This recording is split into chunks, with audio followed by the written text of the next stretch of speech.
Ladies and gentlemen, today is a breaking news. Stop the press. Just stop everything. And we're tuning into Formula One today, lads. And McLaren are so corrupt. They are so delusional. I don't know where to go. And we're coming down to 3 races left, baby. I've never seen such stupidness from a team in all my life. Walsh running the Irish crane, and look at the move he's making down to the inside. Moves to the front from fifth all the way to the lead in lap one. Walsh takes win number 2. Peter. Walsh. Okay, what the hell is Peter on about? Let's have a look at this, lads. So, we have an article here. This is how full of crap. I think it's going in towards of they're full of crap and they just don't want Lando Norris to win the championship. I can't even believe I'm saying it again. I'm like a broken record. So, the McLaren boss, Andrea Stella, has stated that the team would not have wanted Lando Norris to do anything different on the occasions where he has gone wheel-to-wheel for Verstappen in 2024. He said the squad regret missing out on points during the rivals' tense battle at the Austrian Grand Prix. Well, isn't that sympathy for you right here, huh? My little heartstrings are playing for your little violin here, sonny boy. What about when you decided to leave Oscar Piastri finish ahead of your boy? All of a sudden, halfway through this year of 2024, you lads started picking up pace. And you lads had a chance, and you actually even knew, hang on a sec, lads, we actually have a shot at winning the World Championship here. And you knew halfway through the summertime it was going to be down between Norris and Verstappen because Oscar Piastri was too far behind in the points.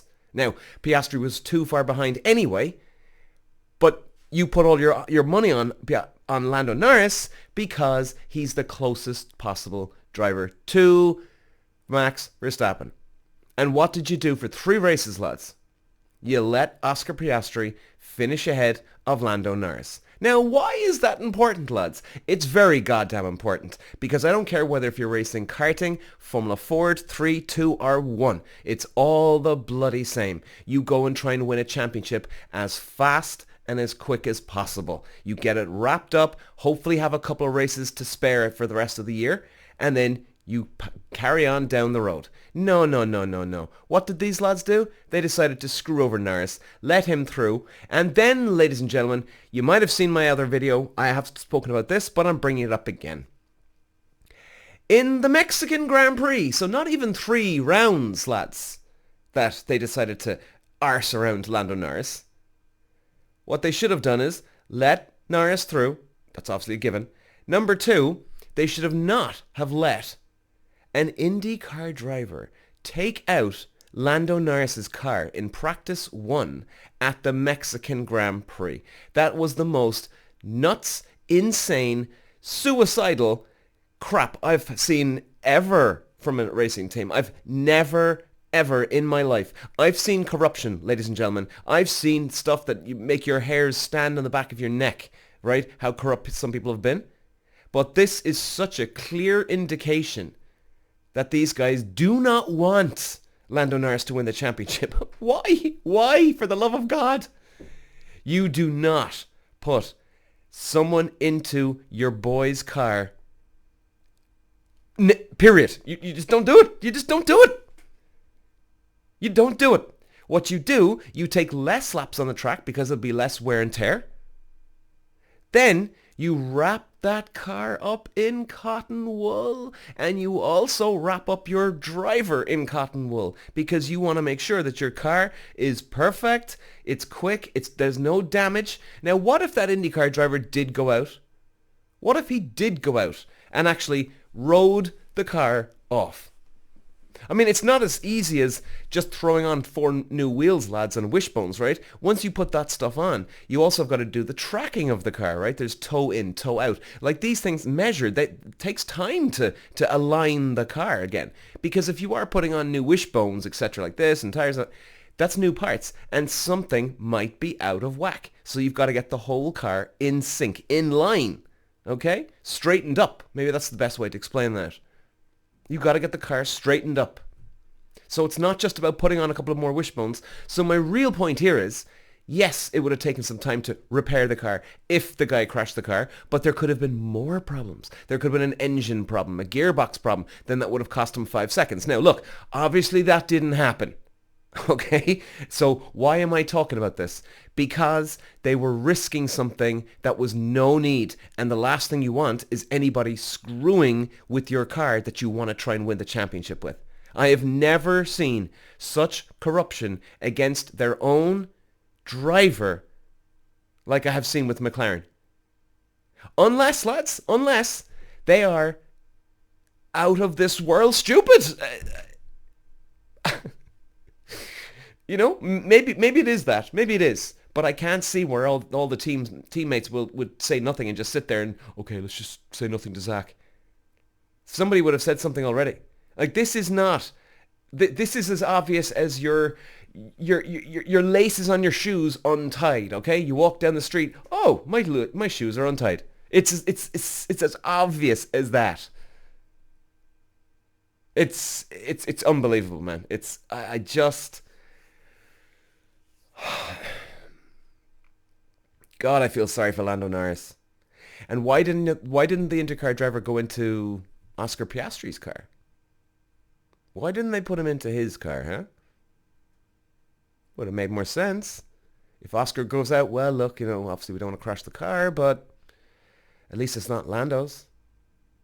I mean, Lando might even have made the race if your man crashed the car. And all these things would have been going through, and believe you me, ladies and gentlemen, these things would have been racing through Lando Norris's mechanics, his engineer. They would have been bricking themselves like, oh my god, I hope this guy doesn't bloody crash the car. Zach, what are you doing? I can tell you now, I can see them literally bitching and moaning about Zach Brown. What an absolute... What's the word for this guy? Crook. Absolute crook, man. Never seen anything like it. Okay, lads, before we go today, now, this is the big one. We're down to the wire. We are down to the wire. It's looking very good for Max Verstappen, as we know. He's looking very, very cozy.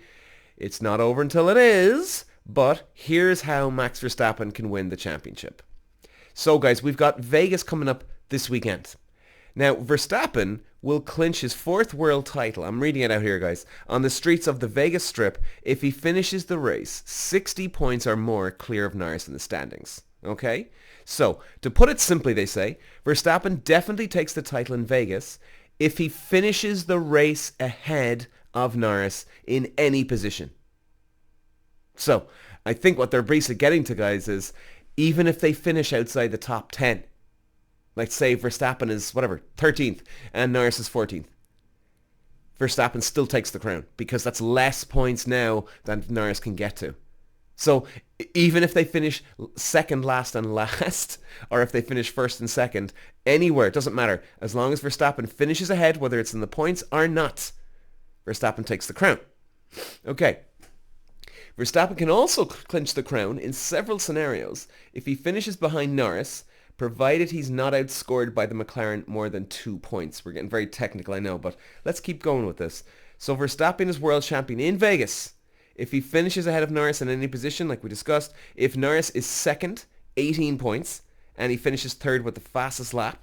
If Norris is third and Verstappen finishes fourth with the fastest lap. If Norris is fourth with the fastest lap and he finishes fifth. If Norris is fifth without the fastest lap and he finishes sixth.